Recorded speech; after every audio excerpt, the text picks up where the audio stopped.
Hi, everybody. Welcome to the Curious is Better podcast. Again, I'm Craig Lamb with Invative. Today we have Shane from 3BG Supply. Uh, Welcome, Shane. Appreciate you coming. Hey, thanks, We man. could just dive right in. Why don't you give us a background of how you co-founded the company and what gaps you're trying to fill in the industry with starting the company? Yeah, man, just was in this industry as a kid.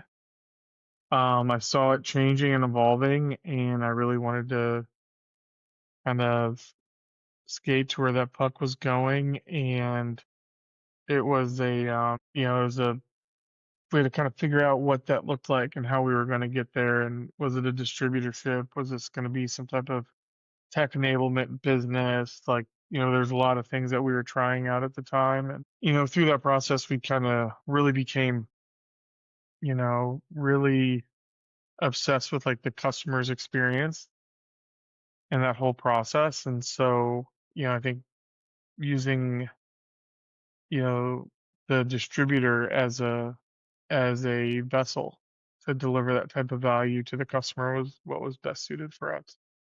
Yeah, you've said before too, is like customer pain's everything, right? You use that kind of as a catalyst to uncover the things that you want to do. Do you have an example that stood out for you? Oh man, yeah, it happens 4,000 times a day, right? I mean, at the end of the day, it's you can create value for somebody else, the money does actually grow on trees. And so, to do that, you have to be pretty curious, right? You gotta be a good listener, and you have to kind of give a shit as well. That's sometimes tough. Um, I mean, a lot of times too, the problem that the customer brings is never the real problem, anyways. You know, Never and ever, so right? First thing they say yeah, is never it. so it's a lot for us to listen well enough that we're trying to figure out what their actual pains are. And sometimes pains can come from, not getting to the goals that you want, or those pains could come from, a way that your boss manages your KPIs and things like that. You just never know where it's coming from. And so a good example is like, a customer calling into 3BG and saying, hey, we got this project we're working on, we're hoping to scale to X, Y, and Z, and this is what we're needing to get there, right? And then it's like, okay, but like, why do you care to even do this? Right. You Who got to know cares? Who incentivizes cares why you have to? Well, I care because this is my job. It's like, okay, well, what does that mean? What does that look like, right? And just really figuring out like what is like we don't want to just like pad the pockets of all these shareholders. We want to like create value for the person that we're dealing with day to day, you know. An easier example that's it's like somebody calls into 3BG and has a conveyor down because of a bearing going out or an electric motor going out. And so it's, there's a pain point there that they're calling you about, but like, but why did that bearing go out? Why did that conveyor go out? Like, what are we not doing in the process, to be ready for those types of things, you know? So again, it's never the actual problem that they bring you, but it's the art of it is trying to figure out how to learn those things, especially in our business. We're in B2B, a lot of buyers and maintenance people are kind of trained to stay away from the salesperson, you know, but we're the ones trying to drive the most change and the most help most of the time too. We just hope that you pay for it, at some point. Yeah. Shane, how are you using different technologies to help do that? Are you working on any things for automations of that, like that customer experience? I mean, you brought up a lot of good points. It's like even something as just palatable as like a bearing breaks, and you go, well, why? Like what's happening that gets it to that point where it created that break point? And that could be anything in a workflow, right? Something breaks and you go, well, why? Some people just react and say, let's fix what's been reported broken, but don't have that curiosity. And are you using that curiosity to apply any tech? Yeah, I mean, we're not working on anything ourselves. We let the people that are really smart do that. But there, of course, are some great technologies out there. I mean, in our business, friction is usually the pillar of evil there. Anytime you have friction, you're going to have heat, and heat's going to cause a lot of damage.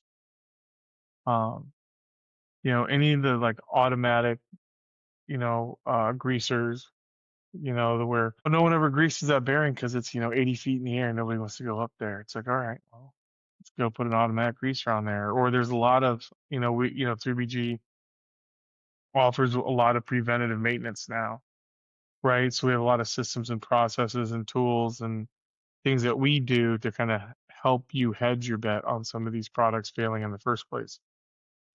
What can we do to prevent that product or that machine from going down? And what are the things that we can do to know about it sooner? So we've worked on a lot of projects that use IoT sensors in manufacturing that can detect failure points before or after the sensor. Do you guys do stuff like that as well? And do you collect those data points? Actually, there's been points. We was a company that we worked with that did cutting tools, Hmm. and I don't know anything about that field or anything, but it created an interface where it could actually advanced order these different cutting tools based on throughput, and stuff like that. You guys working on anything like that, or is the industry working on Yeah, anything the like? industry is for sure. I mean, we like to use the data. We're not like creating any of the technology ourselves, Sure, but we know how to read it, and we know how to review those things. That's where our focus is. We like to be a little bit more agnostic to like who we use for those tools and those sensors. I don't whenever like kind of pigeonhole ourselves into a certain manufacturer, a certain brand, because really at the end of the day, it's like whatever's best for the customer. And so, it just really depends, especially in the sensor world, right? Because it's like just something as simple as, well, how do we connect the sensor to the motor? How do we connect it here? What's the best way to do it? I mean, there's like a whole art to just figuring out how to stick a sensor on something. I bet. Do you see a best in breeds in your industry as far as like SaaS tools or applications that do? We've also built systems, and again, I don't know if this applies because they're not. It's germane, but it's not exactly what you're into with the logistics and stuff. But like where there's portals that pull in everybody's equipment and gets aggregates all that data because that's got to be a lot, right?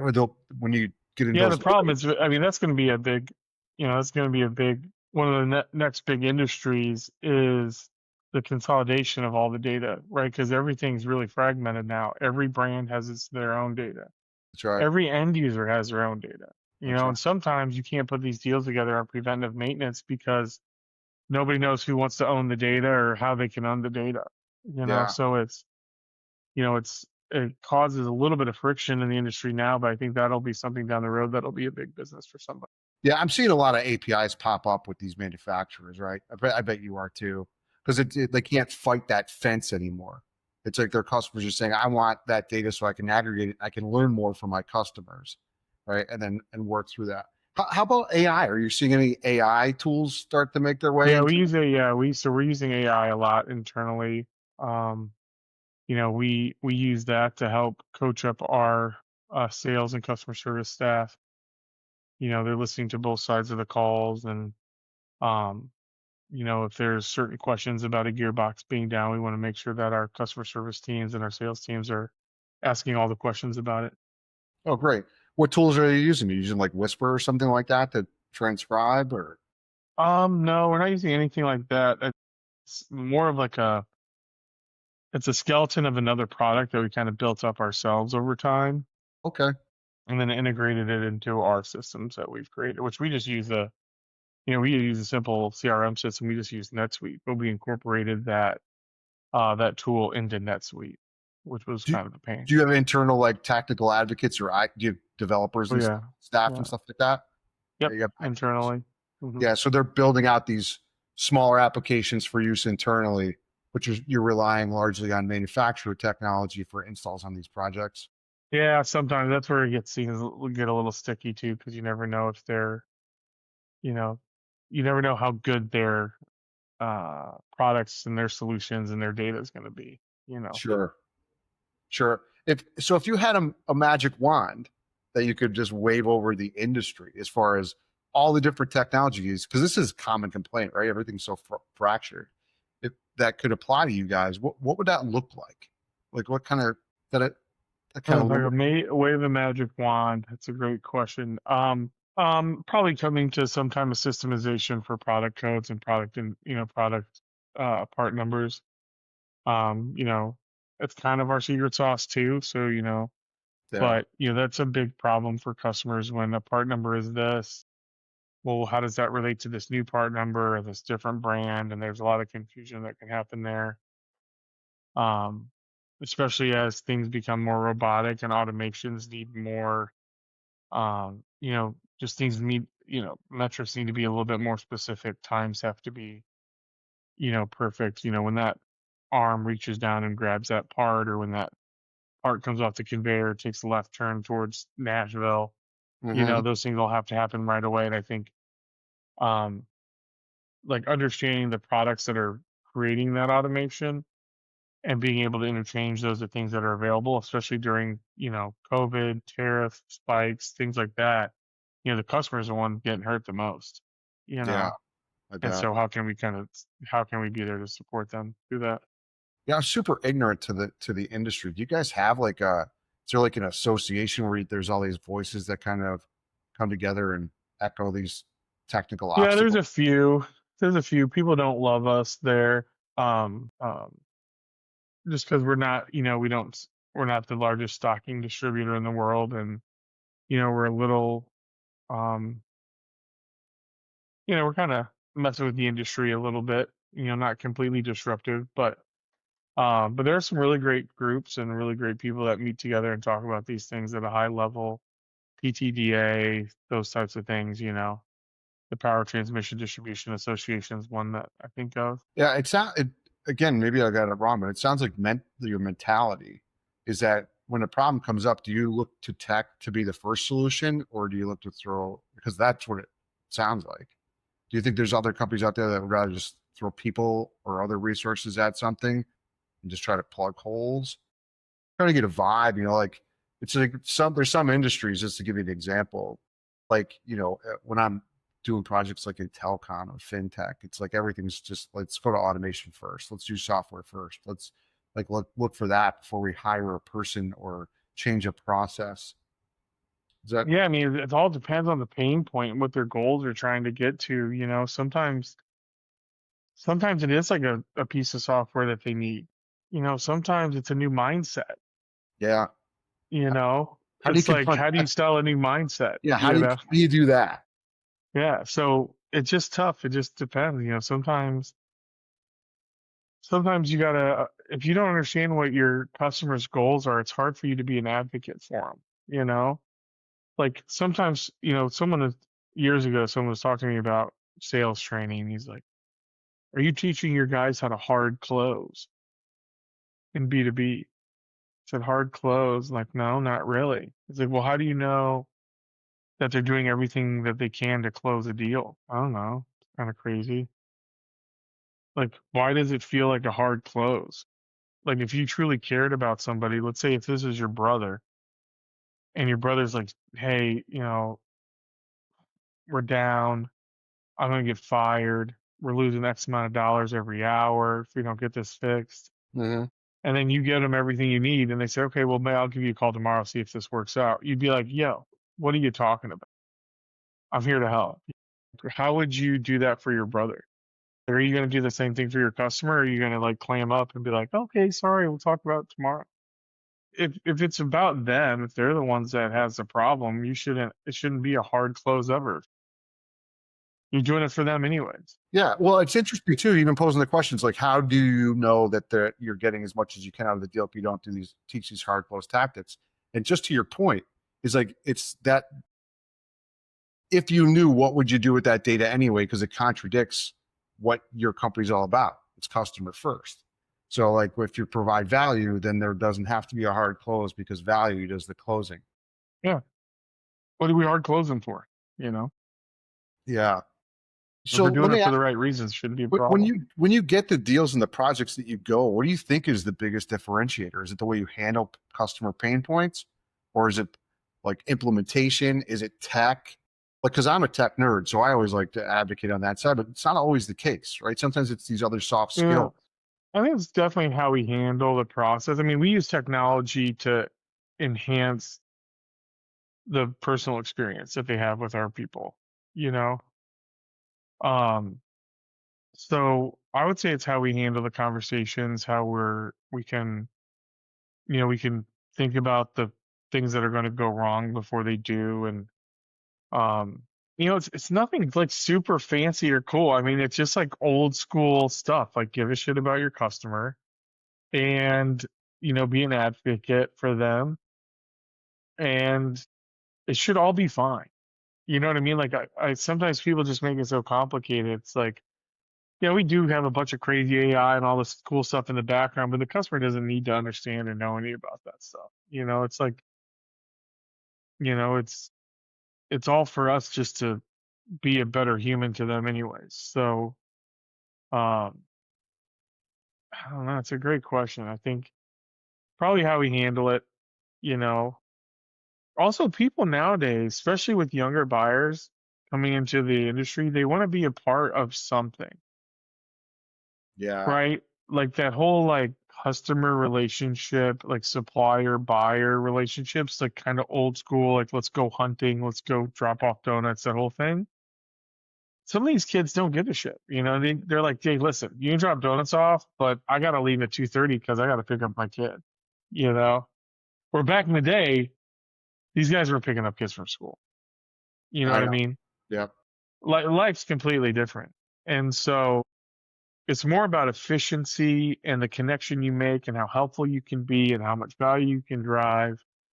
I think that's probably our biggest difference. And then when you lead that way, there's a certain vibe to the office, there's a certain vibe to the company, there's a certain vibe to the people that we hire, and we all do this for a reason, and that's just to make life easier for ourselves. If you're a salesperson that's trying to be somebody you're not, life is going to be kind of tough for Yeah, you. for sure. So instead, we try to hire good people that you'd want to have a beer with, somebody that, is interesting and can portray that to their customer. And so at the end of the day, it's fairly simple, I guess. Yeah. I like that too. It's just authentic, transparent, provide value. I mean, really knock it down. All right. I got one more question for you. What's the next big thing for you guys for 3BG? Like, what are you doubling down on or branching out on or going to Yeah. take risk on? So we're doubling down right now. We started playing in the private equity space a little bit where we're starting to buy up other companies and bringing them into the fold, right? Um, with that being said, selling products to customers, we've always offered a lot of services, but we never owned those services. And so, we've made a few transactions already. So we're going to be doubling down and making sure that we can offer some of these services, not just the products, for the customers as well, where there's a ton of value to be driven for those guys. So that's what we'll be focusing on moving in the future. So So if I translate, anybody, you're also now buying service companies that are servicing the products that you're selling so that you can full service. yes, bingo. Gotcha. Yep. Yeah. It's funny when you get into acquisition, this is not really germane to the conversation. When you get into acquisition too, it's just like integrating cultures, integrating systems, like, right? Integrating attitudes. Yeah, we've learned a lot I wish you already the best just of from luck. that. It's a different thing. But it's been fun. I've been enjoying it, and we're excited to find couple more companies here this year, even, and um, excited to see what we can come up with for That's sure. awesome.